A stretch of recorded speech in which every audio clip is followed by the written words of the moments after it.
Vamos falar de um hábito que, olha, se tornou quase universal hoje em dia. A gente senta para ver TV e, ao mesmo tempo, fica ali rolando o feed no celular. O que será que está por trás dessa necessidade de ter sempre duas telas ligadas? Sabe aquela cena? Sofá, um filme ou uma série começando e quando a gente menos espera, já está com o celular na mão. É uma situação super comum. A gente logo assume, o filme deve estar chato, ou nossa, meu foco está péssimo.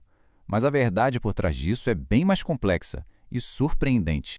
Pois é, a gente tende a culpar a falta de atenção ou um roteiro meio fraco. Mas psicologicamente falando, a história é outra.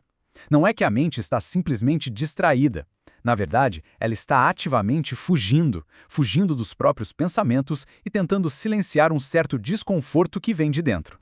Ok, vamos mergulhar nisso. Primeiro vamos ver por que isso é bem mais que uma distração. Depois, vamos entender o que é essa tal fuga do vazio. Aí entra um conceito-chave, a rede de modo padrão do cérebro. Em seguida, a gente analisa o custo dessa fuga e, para fechar, como reaprender a lidar com o tédio. Bom, para começar, o mais importante é entender o seguinte: essa mania de usar duas telas não é o problema em si. Ela é um sintoma de um cérebro que, de certa forma, desaprendeu a ficar quieto.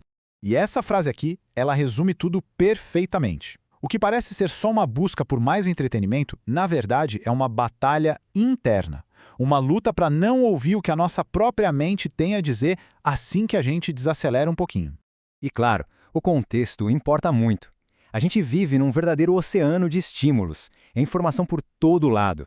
O que a gente pensa que é ser multitarefa, consumindo dois conteúdos ao mesmo tempo, na verdade é um reflexo. O nosso cérebro foi condicionado por esse ambiente a querer sempre mais e mais. Isso nos leva direto para a segunda parte, essa tal fuga do vazio. Por que será que os momentos de calmaria, mesmo que seja durante um filme, se tornaram tão difíceis de aguentar? É aqui que o papel do celular muda completamente. Ele deixa de ser um simples aparelho e vira uma espécie de escudo psicológico. Uma ferramenta que a gente usa para se proteger de nós mesmos, dos nossos pensamentos mais profundos e às vezes mais incômodos. A bioquímica ajuda a explicar isso.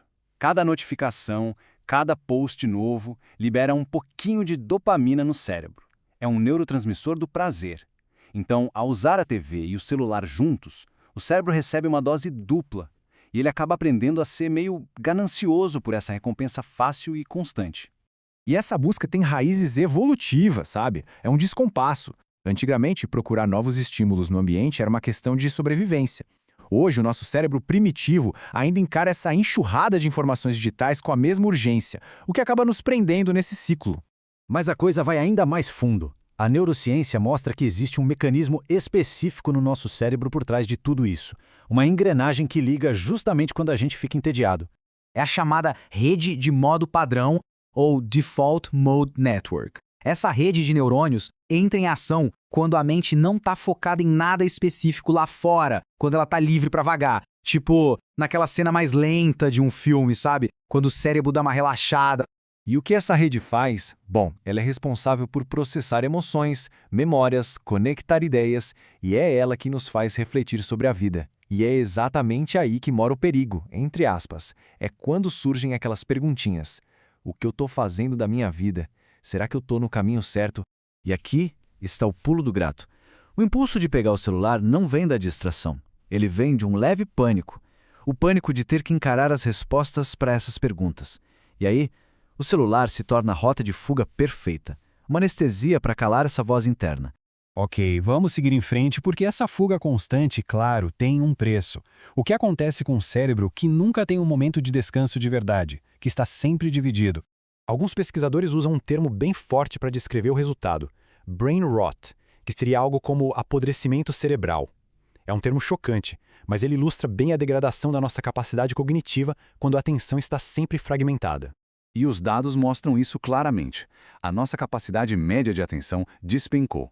Em 2004, era de 150 segundos. Hoje, caiu para apenas 47 segundos. É uma queda brutal. Isso explica por que parece tão difícil se concentrar em uma única coisa. As consequências disso no dia a dia são bem claras. A gente vive com uma pobreza de atenção, mesmo no mundo com excesso de informação. Atividades que pedem um pouco mais de foco, como ler um livro ou até ter uma conversa mais profunda, sem interrupções, se tornam quase insuportáveis. O cérebro fica mal acostumado, viciado no superestímulo. Então, a grande pergunta é, como a gente quebra esse ciclo? A solução não precisa ser drástica. Não é sobre jogar a tecnologia fora, mas sim sobre reaprender a tolerar aquele desconforto do tédio. Que tal um pequeno experimento? Da próxima vez que for assistir a alguma coisa, deixe o celular em outro cômodo. Com certeza vai bater aquele impulso, aquela vontade quase automática de pegá-lo. Quando isso acontecer, a proposta é simples. Respire. Não precisa brigar com a vontade, só observe ela aparecer e ir embora, sem ceder. Apenas permita que a mente vague. Porque é justamente aí, nesse espaço de silêncio, que a gente tanto evita, que as melhores ideias costumam aparecer. É onde a gente processa as emoções e consegue entender um pouco melhor quem somos. No fim das contas, o tédio não é um inimigo, ele pode ser um portal. E tudo isso nos deixa com uma última reflexão. Quando a gente pega o celular no meio de um filme, a pergunta mais importante não é sobre o filme, nem sobre o celular. A pergunta de verdade é: do que afinal a nossa mente está tentando fugir?